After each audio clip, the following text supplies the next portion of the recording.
Ya, assalamualaikum warahmatullahi wabarakatuh. Alhamdulillah kita ketemu lagi dalam mata kuliah manajemen jaringan komputer pertemuan ke-14. Ya, semoga bisa ketemu lagi dalam pertemuan berikutnya dalam keadaan sehat ya. Amin. Ya, biasa sebelum kita mulai mari kita ucapkan dulu selamat pagi ya. Ya, semangat semangat semangat semangat. Ya, hari ini kita akan membahas materi mengenai Dynamic Host Configuration Protocol ya atau DHCP ya. Ya, jadi pengertian dari DHCP adalah protokol klien atau server yang memiliki fungsi untuk membuat dan menyewakan alamat IP secara otomatis kepada komputer klien atau host klien itu baik secara massal atau unit. Nah, jadi kita bisa membuat IP secara otomatis bagi komputer klien ya secara massal ya. Misalkan 10 unit komputer klien, bahkan 100 unit, bahkan 1000 unit komputer klien. Itu IP-nya bisa dibuat secara otomatis dan tidak manual ya. Dan IP-nya tidak ada yang tumpang tindih ya, atau IP-nya tidak ada yang sama. Beda semua. Nah, itu kelebihan dari DHCP. Selain pembuatan IP, DHCP ini juga mampu memberikan default gateway, ya, DNS, hostname, dan domain name secara otomatis ya. Jadi kegunaannya banyak sekali ya. Jadi ada gateway, ada domain name system, ada hostname dan domain name secara otomatis. Yaitu kelebihannya banyak sekali ya untuk DHCP ini. Ada dua arsitektur dalam menjalankan kerja DHCP, yaitu DHCP server dan DHCP client. Cara kerjanya adalah DHCP server yaitu mesin yang menjalankan layanan dapat menyewakan alamat IP dan informasi TCP/IP lainnya pada semua klien yang memohonnya. Beberapa sistem operasi jaringan seperti Windows NT Server, Windows 2000 Server, Windows Server 2003, dan GNU Linux memiliki layanan seperti ini ya. DHCP Server punya semua ini yang sistem operasinya barusan saya sebutkan. Kalau DHCP Client itu adalah pada sisi kliennya ya, atau mesin kliennya ya, menjalankan perangkat lunak klien DHCP yang memungkinkan mereka dapat mengadakan komunikasi dengan DHCP Server. Ya, sebagian itu ya sistem operasi klien itu seperti Windows NT Workstation, Windows 2000 Professional, dan Windows XP dan Windows lainnya memiliki perangkat lunak seperti ini ya, atau sistem operasi tersebut bisa sebagai DHCP client. Ya, DHCP biasanya digunakan oleh network administrator untuk mengelola jaringan komputer dan pengalaman IP address secara otomatis ya. DHCP digunakan untuk memberikan layanan penyewaan IP address ya secara otomatis kepada komputer klien yang tersambung dengan server ya. Jadi begitu ada komputer klien yang tersambung dengan server, itu otomatis mendapat IP address secara otomatis ya. Ya, DHCP juga mempercepat kinerja komputer klien dalam proses pengiriman atau pengolahan data ya. Kemudian DHCP server dapat memberikan layanan sewa IP address otomatis dinamis maupun statis. DHCP mampu melayani penyewaan network dalam jumlah massal ya.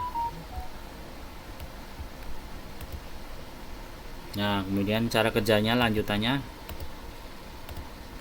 Untuk menyewakan alamat IP kepada DHCP client memiliki beberapa tahap ya. Ulasannya sebagai berikut. Yang pertama, IP less request. Biasanya komputer klien meminta alamat IP address ke DHCP server. Nah, jadi biasanya harus ada permintaan dulu ya. Harus ada permintaan. Nah, itu yang bisa meminta adalah dari komputer klien. Kemudian yang kedua, langkah yang kedua adalah IP list offer. Setelah DHCP server menerima permintaan dari komputer klien, kemudian DHCP server menawarkan alamat IP address yang ada kepada komputer klien. Setelah menawarkan, kemudian yang ketiga adalah IP list selection. Komputer klien menerima alamat IP address yang ditawarkan DHCP server dan melakukan penyewaan terhadap DHCP server selama batas waktu tertentu ya, atau selama komputer dinyalakan ya. Nah, itu. Jadi langkahnya ada tiga ya. IP list request, yaitu komputer klien meminta alamat IP ke server. Kemudian yang kedua IP list offer. DHCP server setelah menerima penawaran kemudian menawarkan alamat IP yang ada kepada komputer klien. Kemudian yang ketiga adalah IP list selection. Kemudian komputer klien menerima IP address yang ditawarkan. Ya. Kemudian yang keempat adalah IP list acknowledge. DHCP server menerima penyewaan dari server klien dan memberikan alamat address serta memberikan subnet jaringan lainnya. Ya.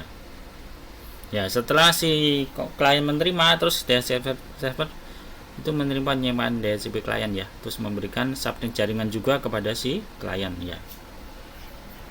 Terus dilakukan aktivasi ya atau inisiasi dengan mengikat alamat IP, sehingga alamat IP itu tidak bisa dipakai oleh komputer klien yang lain. Ya, dan komputer klien bisa menggunakan jaringannya secara optimal ya. Ya, DHCP server umumnya memiliki sekumpulan alamat yang diizinkan untuk didistribusikan kepada komputer klien.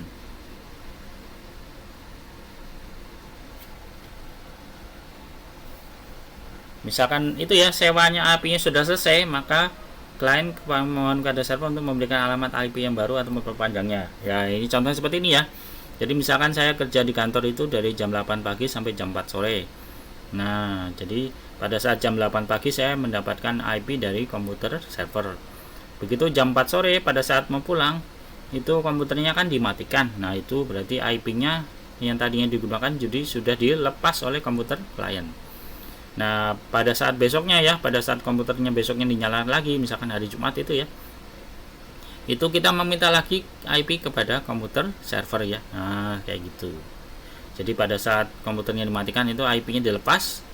Nah, besoknya itu kemungkinan IP-nya tidak sama ya, berbeda.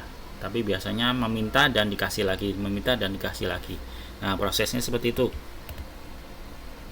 Ya, jadi biasanya DHCP klien akan mencoba lagi mendapatkan penyewaan alamat IP dari DHCP server. Nah, itu biasanya disebut dengan DHCP discover ya, menyebarkan request. Kemudian DHCP over itu yang mendengar broadcast dari database kalian. Kemudian ada DHCP request, klien memohon DHCP server bagi penyewaan alamat IP. Kemudian ada DHCP pack ya, itu DHCP server akan merespon permintaan dari klien dengan mengirimkan paket acknowledgement. Ya, 4 tahap di atas saja hanya bagi klien yang belum memiliki alamat IP. Bagi klien yang sebelumnya sudah pernah memohon alamat IP dan meminta lagi, biasanya hanya melakukan tahap 3 dan 4 saja. Tahap 1 2 tidak usah ya. Jadi lebih cepat prosesnya. Jadi ini berbeda dengan sistem DNS yang terdistribusi. Ya, jadi DHCP itu bersifatnya stand alone ya. Ya, berbeda dengan DNS yang distribusi.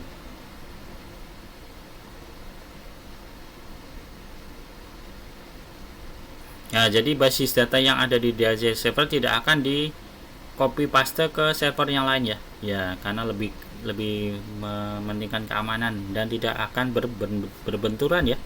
Nah, itu. Kemudian ada DHCP scope. Ya, ini nanti Anda baca-baca aja dan lebih jelasnya nanti kita praktekkan bersama ya. Nah, itu. Kemudian ada DHCP list ya, nanti kita praktekkan juga. Kemudian DHCP option ya. Nah, untuk latihan kita praktekkan langsung di lab komputer ya. Ya, bagi yang tidak hadir maka praktek di Cisco Packet Tracer. Nah, sebagai kuis, nah ini Anda coba ini ya, DHCP server IP address-nya itu ya 192.168.1232. Keduanya diisi, IP address di lemari komputer diisi secara klien otomatis lewat DHCP. Ya, silakan Anda praktekkan, kemudian nanti hasilnya dikumpulkan. Ya, nanti kalau kurang jelas silakan menghubungi saya ya. Atas perhatiannya terima kasih. Wassalamualaikum warahmatullahi wabarakatuh.